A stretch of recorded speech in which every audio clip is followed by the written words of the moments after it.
1997 সাল ব্রিটেনের একটি ছোট বইয়ের দোকান থেকে এক মা তার ছেলের জন্য কিনলেন একটি বই, দাম মাত্র 10 পাউন্ড। সেই বইটি পরে তাদের জীবনের একটি বড় চমক হয়ে উঠবে তা তিনি কখনো ভাবেননি। বইটির নাম Harry Potter and the philosopher's stone, লেখিকা J.K.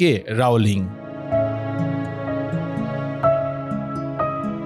প্রথম প্রকাশের পর থেকেই হ্যারি পটার বইটি শিশু কিশোরদের মধ্যে বিপুল জনপ্রিয়তা পায়। সেই জনপ্রিয়তা এখনও অটুট, কিন্তু সম্প্রতি এই বইটির প্রথম সংস্করণের একটি দুর্লভ কপি বিক্রি হয়েছে 36,000 পাউন্ডে, যা বাংলাদেশি মুদ্রায় প্রায় 54 লাখ টাকা।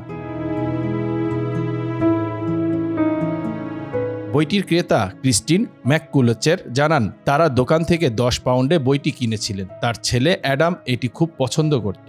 গল্পটি তার মধ্যে এক ধরনের মুগ্ধতা তৈরি করেছিল।